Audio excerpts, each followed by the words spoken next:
క్రీస్తునందు ప్రియమైన వాళ్ళారా, శుభాలు. ఎలా ఉన్నారు? బాగున్నారా? నిన్నటి దినము ఎలా గడిచింది? ప్రభువుకు మహిమకరంగా జీవించారా? జీవించినట్లయితే ఆయనకు స్తుతులు. లేని ఎడల ఆయన మనల్ని క్షమించునుగాక. నేటి దిన ధ్యానాంశము మార్కు సువార్త 6వ అధ్యాయము 12-13 వచనాలు. మార్కు సువార్త 6వ అధ్యాయము 12-13 వచనాలు.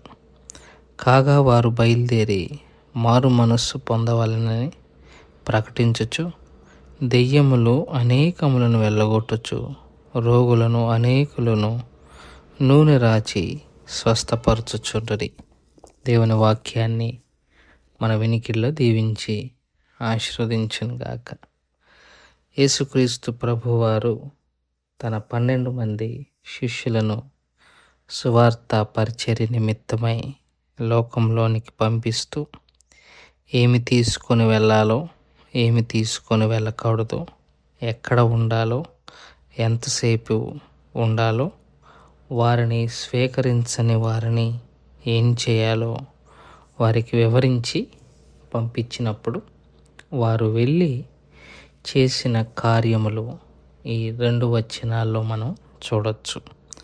వారు వెళ్ళి చేసిన కార్యములు ముందు యేసుక్రీస్తు ప్రభు వారి సువార్తను ప్రకటించారు. ఏంటిది? మార్కు సువార్త 1వ అధ్యాయం 14వ వచనంలో యేసయ్య ఏమి ప్రకటించారో అదే ప్రకటించారు. మారు మనసు పొందండి, సువార్తను నమ్మండి. అది అయిన తర్వాత యేసు ప్రభువారు వారికి ఇచ్చిన విశేష అధికారాన్ని బట్టి వారిలో కొందరిని, దెయ్యములు గలవారిని వెళ్ళగొట్టి అనారోగ్యులుగా ఉన్నవారిని స్వస్థపరుస్తున్నట్టుగా మనం చూడవచ్చు. అయితే వీరు వెంటనే వెళ్ళిపోవటానికి వీరుకున్న విధేయత మనం మెచ్చుకోవాలి. ఎందుకంటే మార్కు సువార్తికుడు ఇక్కడ ఎక్కువ ప్రస్తావన చేయలేదు, కానీ మత్తయి సువార్తలో 10వ అధ్యాయంలో ఇట్లాంటి విషయాన్నే మత్తయి సువార్తికుడు చెప్తూ యేసు ప్రభువారు చెప్పిన మాటలు చెప్తాడు. తోడేళ్ల మధ్యకు గొర్రెలను పంపినట్లు నేను మిమ్మల్ని పంపుచున్నా. పాము వలె వివేకంగా, పావురం వలె నిష్కపటులంగా ఉండండి. మనుషులకు జాగ్రత్త పడండి. వారు మిమ్మల్ని మహాసభలకు అప్పగిస్తారు, సమాజ మందిరంలోనికి మిమ్మల్ని కొరడాలతో కొట్టిస్తారు అని వారిని ఇంకొద్దిగా వారు ఎదుర్కోబోయే విషయాలను వారికి ముందే చెప్పి పంపిస్తాడు. మార్కు సువార్తికుడు దాని గురించిన ప్రస్తావన చేయలేదు, కానీ మత్తయి సువార్తికుడు చెప్పాడు. అలా యేసయ్య చెప్పినా కూడా వారు ధైర్యంగా వెళ్ళారు. వెళ్ళి ఆయనకు లోబడి సువార్తను ప్రకటించారు. యేసు ప్రభు వారిని తిరస్కరించినవి వారు కనులారా చూశారు. యేసు ప్రభు వారినే తిరస్కరించిన వాళ్ళు వీళ్ళని తిరస్కరించరు అన్న గ్యారంటీ ఏం లేదు. స్వీకరిస్తారు అన్న గ్యారంటీ ఏం లేదు. వీళ్ళని ఇంకా ఎక్కువ తిరస్కరిస్తారు. అయినా ధైర్యంగా వెళ్ళారు. అది అక్కడున్న గొప్ప విషయం. అంత మాత్రమే కాదు, అక్కడున్న వారికి సువార్త ప్రకటించారు. ధైర్యంగా యేసయ్యని గురించిన సువార్త. ఆ తర్వాత దెయ్యములను వెళ్ళగొట్టారు. ఇక్కడ ప్రాముఖ్యంగా గుర్తుపెట్టుకోవాల్సింది, యేసయ్య చెయ్యంది శిష్యులు చేశారు ఒకటి. అదేంటంటే నూనె రాచి స్వస్థపరచుచుండెను అని ఉంది. దీన్ని ఇప్పుడు క్రైస్తవ లోకం, ఆధునిక క్రైస్తవ లోకం అన్ని సంఘాల్లో ఈ నూనె రాసుడు ఎక్కువైపోయింది. ఇక్కడ ఉంది కాబట్టి ఇంకా ఈ నూనె రాయటాలే ఎక్కువైపోయినాయి. కానీ వాళ్ళు ఎందుకు నూనె రాశారు అన్నది మనకు తెలియదు కాదు, చెప్తాను. కాకపోతే మనం దాన్ని పట్టించుకోం. అక్కడ నూనె రాశారు, నేను రాస్తా. అక్కడ వాళ్ళు రాశారు, నేను కూడా ఇక్కడ నూనె పామేస్తా. ఒక ఆయన ఏకంగా నూనె డబ్బాలు అమ్మేస్తూ ఉంటారు. అభిషేక తైలం అని, తైలాభిషేకం అని కూడికలు కూడా పెట్టేస్తుంటారు. సరే, వారి పిచ్చి వారికి ఆనందం. కానీ ఇక్కడ శిష్యులు యేసయ్య చేయింది శిష్యులు చేశారు. అంటే చేయమని చెప్పాడా యేసయ్య అంటే? కాదు. యూదులకు తెలిసిన ఆచారాన్నే వాళ్ళు పాటించారు.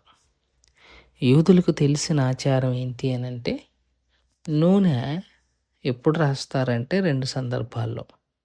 ఒక సందర్భంలోనే, 2 కాదు, ఒక సందర్భంలోనే. ఏంటిదంటే అభిషేకించేటప్పుడు.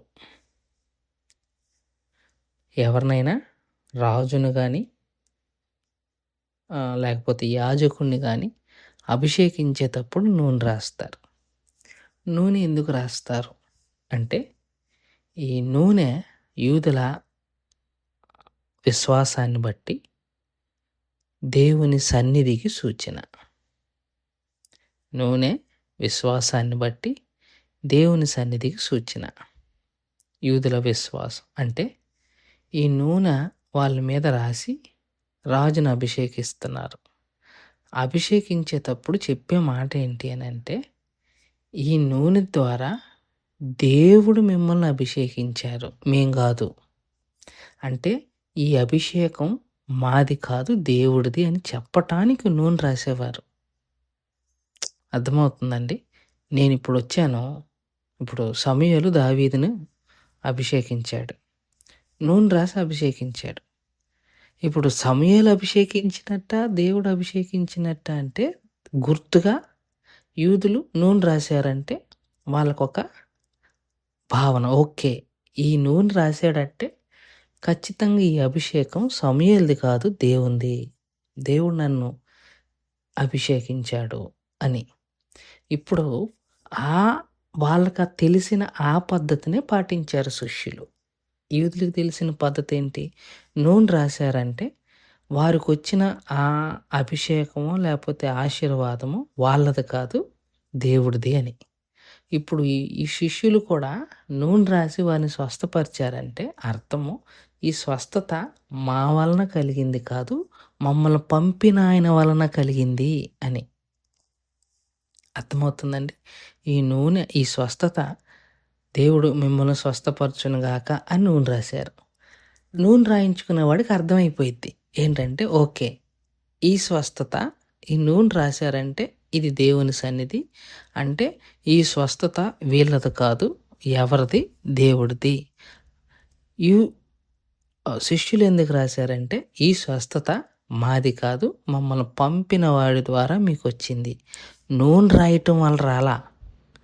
నూనె అనేది సింబాల్, నూనె అనేది గుర్తు. ఏంటి అని అంటే, స్వస్థత అయింది, ఆయన చెప్పగా మేము మిమ్మల్ని స్వస్థపరుస్తున్నాం అని. దాన్ని మనం తెలుసుకోకుండా అందరికీ పాము పారేయటమే. కొంతమంది అయితే ఇంకా వారి విశ్వాసాన్ని కాదనలేక నేను ప్రార్థన చేస్తుంటా. కొన్నిసార్లు నూనె డబ్బాలు తీసుకొచ్చి నా చేతిలో పెడతారు, అయ్యగారు ప్రార్థన చేయండి అంటారు. సో ఇక వాళ్ళ విశ్వాసాన్ని కాదనలేక ప్రార్థన చేస్తాం.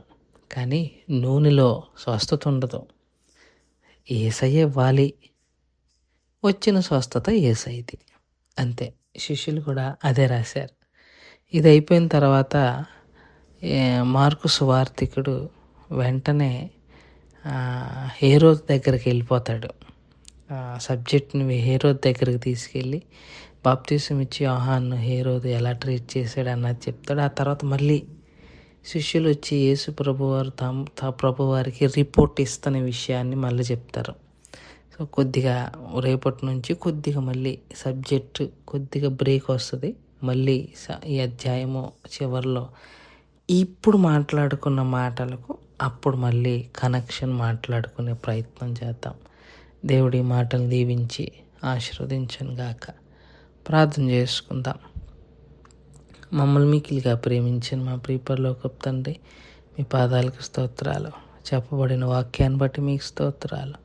విన్న వాక్యం మా హృదయంలో భద్రపరచుకొని వాక్యానుసారంగా జీవించగలిగిన కృపాభాగ్యం నాకు, మాకు, అందరికి దయచేయమని యేసుక్రీస్తు ప్రభువారి పుణ్యనామములో అడిగి వేడుకుంటున్నాం తండ్రి.